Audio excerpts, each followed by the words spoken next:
सम्मानित साथियों, नमो बुद्धाय, जय भीम। हमेशा की भांति एक बार पुनः हम लेकर आ गए हैं डॉक्टर अंबेडकर संदेश। आज के डॉक्टर अंबेडकर संदेश में हम बताने वाले हैं बाबा साहब का ऐसा स्पीच जो 1 मार्च 1936 को बाबा साहब ने दिया था। और इस स्पीच में बाबा साहब एक बात बहुत क्लियर कट कहते हैं कि किस तरह से उनके द्वारा चलाया गया आंदोलन अस्पृश्य जातियों के अंतर्गत आने वाली सभी जातियों की भलाई के लिए है। क्योंकि बाबा साहब पर एक आरोप था कि उनके द्वारा चलाया गया आंदोलन सिर्फ महार जातियों के फायदे के लिए है। इस बात का जवाब बाबा साहब स्वयं स्पष्ट करते हैं और क्या कुछ कहते हैं आज के डॉक्टर अंबेडकर संदेश में ही हम जरूर आपको बताएंगे। यदि आप इस बात में इंटरेस्ट रखते हैं कि बाबा साहब का आंदोलन सभी जातियों की भलाई के लिए था और बाबा साहब स्वयं इस बात को लेकर कितना सजग हैं, सतर्क हैं, यदि आप जानना चाहते हैं तो आज का डॉक्टर अंबेडकर संदेश आपको पूरा वॉच करना चाहिए। सम्मानित साथियों, आज के डॉक्टर अंबेडकर संदेश के अंत में पूछा जाएगा एक महत्वपूर्ण प्रश्न जिसका जवाब का इंतजार हमें बेसब्री से रहता है। मुझे पूरा भरोसा है कि आप आज के डॉक्टर अंबेडकर संदेश को अंत तक जरूर वॉच करेंगे, इसी अनुरोध और निवेदन के साथ कि यदि आप हमारे इस चैनल आवाज का ऑफिशियल यूट्यूब चैनल पर पहली बार हैं तो इस चैनल को सब्सक्राइब जरूर कर लें, बेल आइकन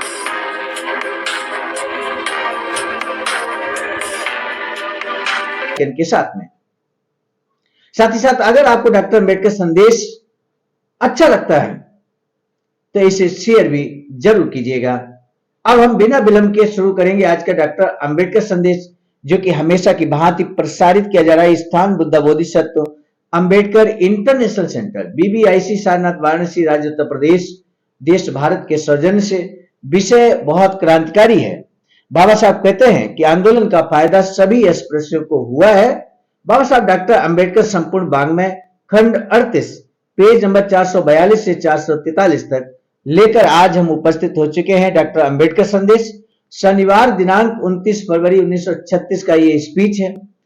कुछ रात 9:30 बजे श्री राघोबा बनमाली की अध्यक्षता में पनवेल तालुका के चमार जात की एक सभा हुई। उस सभा में निम्नलिखित प्रस्ताव पारित किए गए।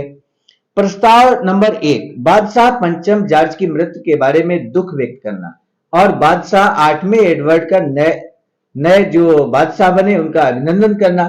प्रस्ताव नंबर 2 यहां पर आप देख सकते हैं क्या कुछ है। डॉक्टर बाबा साहब अंबेडकर के नेतृत्व पर पूरा विश्वास प्रकट किया गया।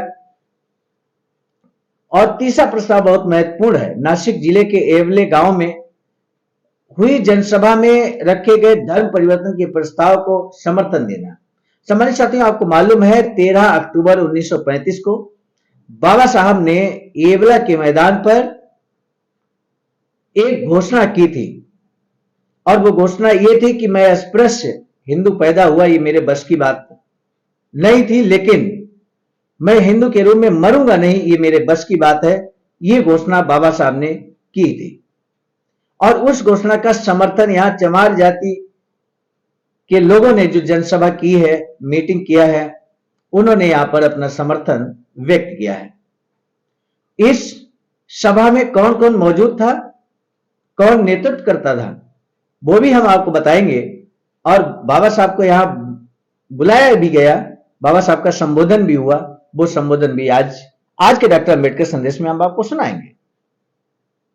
इस सभा में श्री शिवतरकर, गवरू जी उरणकर, महादेव कल्याणकर, मारुति मोहकर, महादेव महाडिक आदि वक्ताओं के भाषण हुए। आखिर में अध्यक्ष राघोबा बनमाली जी ने डॉक्टर अंबेडकर और उनके धर्मांतरण की नीति के बारे में प्रभावी भाषण किया और सभा संपन्न हुई। पान सुपारी समारोह रविवार दिनांक 1 मार्च 1936 के दिन, यानी कि जस्ट अगले दिन की बात है।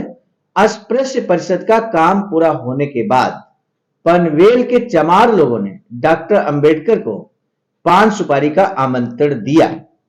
उनके पास समय की कमी होने के बावजूद उन्होंने वह आमंत्रण सहर्ष स्वीकार कर लिया। इस अवसर पर श्री बनमाली जी ने ग्रामीणों के आग्रह पर एक छोटा सा भाषण दिया। उसमें उन्होंने कहा, डॉक्टर बाबा साहब अंबेडकर ने यहाँ के चमार लोगों के आमंत्रण को स्वीकार कर अपने दर्शनों का लाभ उन्हें दिया है। इसके लिए वे आपके बहुत बहुत आभारी हैं। यहाँ के चमार और महारों के बीच कोई मतभेद नहीं है। यहाँ के चमारों ने उनके आगमन पर फूलों की माला पहनाकर उनका स्वागत किया।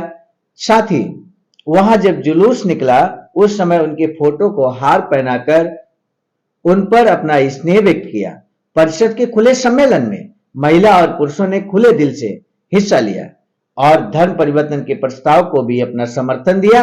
साथ ही कल रात यहां एक अलग सभा लेकर उन पर अपना विश्वास प्रकट कर धर्मांतरण के बारे में प्रस्ताव पास किया गया। आपसे हमारी यही विनती है कि जिस तरह आप अपने समाज की उन्नति के लिए परिश्रम करते हैं, उसी तरह आपकी तरफ हमारी तरफ भी आप विशेष ध्यान दें। यही बात बाबा साहब को चुभ जाती है दिल में, और बाबा साहब अपने दिल की बातों को समाज के समक्ष रखते हैं। सम्मानित साथी, अब इस बात में एक बार पुनः हम रिपीट करते हैं। यहां पर जो बाबा साहब से अनुरोध किया जाता है वो अनुरोध है कि आपसे हमारी यही विनती है कि जिस तरह आप अपने समाज अर्थात महार जात की उन्नति के लिए परिश्रम करते हैं, उसी तरह हमारी तरफ भी आप विशेष ध्यान दें।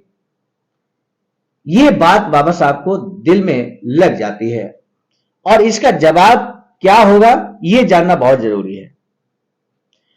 हम में से कुछ लोगों का आपको विरोध है, लेकिन हमारा उन पर विश्वास नहीं है। आप ही हमारे सच्चे नेता हैं। इस तरह डॉक्टर बनमाली के भाषण के बाद डॉक्टर बाबा साहब अंबेडकर का भाषण हुआ। उसमें उन्होंने कहा, यहां बुलाकर आपने मुझे जो गौरव प्रदान किया है उसके लिए पहले मैं आपके प्रति आभार व्यक्त करता हूं।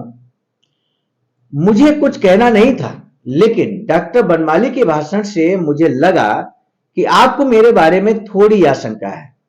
मैं आपको यह बताना चाहता हूं कि मेरा आंदोलन किसी एक वर्ग की या जात की उन्नति के लिए नहीं है, बल्कि सभी अस्पृश्यों की उन्नति के लिए है। दुर्भाग्य ही कहिए या सौभाग्य की बात यह है कि यह आंदोलन केवल महार समाज के लोगों ने चलाया है। अन्य जातियों ने अगर उसमें हिस्सा लिया तो मैं महार जाति से कहूंगा कि आप शांत रहिए। अब तक जो आंदोलन हुआ है उसका फायदा केवल महार जाति को न होकर चमार और मांगों को भी हुआ है। हमने मुंबई म्युनिसिपैलिटी से कहा कि स्कूल विभाग में सुपरवाइजर की नियुक्ति करनी चाहिए। म्युनिसिपैलिटी ने जिन सुपरवाइजरों की नियुक्ति की उनमें चमार जाति के भी लोग थे, और फिलहाल शिव तरकर की तरफ उंगली दिखाते हुए बाबा साहब कहते हैं कि मेरे पड़ोस में बैठे हैं।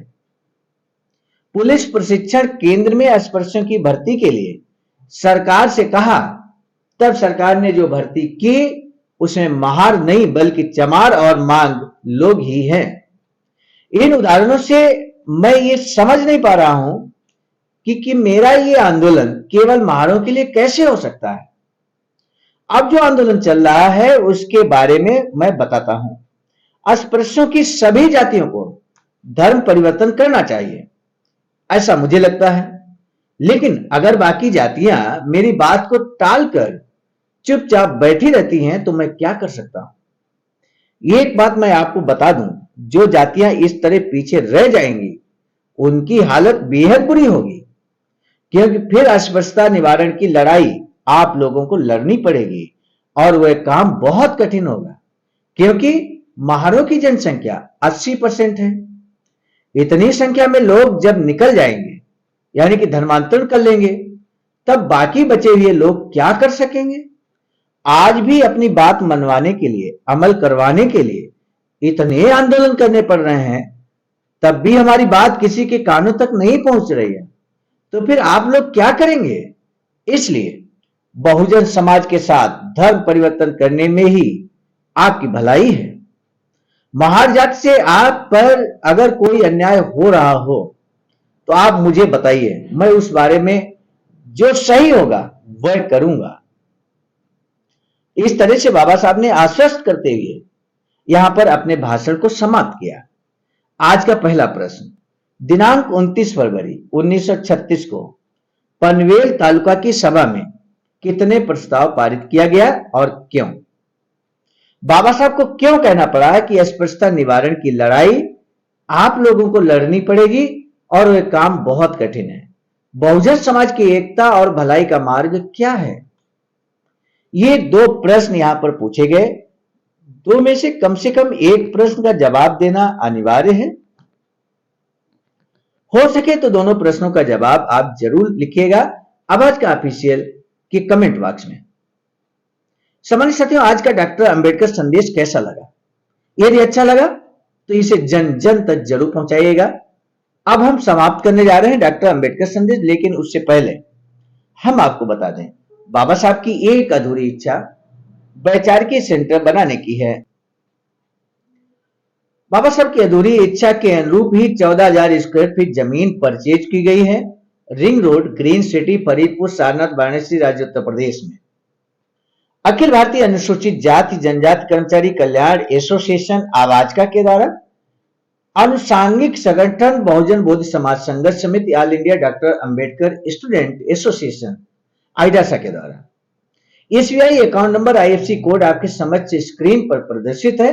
यदि आप भी चाहते हैं कि इस तरह का बाबा साहब की अधूरी इच्छा के अनुरूप वैचारिकी सेंटर जल्द ही बनकर तैयार हो और वो समाज के काम आए, तो आप भी अपना अमूल्य योगदान जरूर कर सकते हैं। आज का डॉक्टर अंबेडकर संदेश लेकर आए थे हम मिशन नायक बुद्ध मित्र मुसाफिर सर, राष्ट्रीय महासचिव आवाजका नई दिल्ली की प्रेरणा में। संकलन कर्ताओं में परम आदरणीय विजय कुमार बौद्ध जी, प्रांतीय कोषाध्यक्ष आवाजका बिहार। प्रस्तुत कर्ताओं में मैं स्वयं सर्वजित आर्या, राष्ट्रीय कोषाध्यक्ष आवाजका नई दिल्ली। पुनः मिलेंगे नए डॉक्टर अंबेडकर संदेश में, तब तक दीजिए इजाजत। आप सभी को सादर नमो बुद्धाय, जय भीम।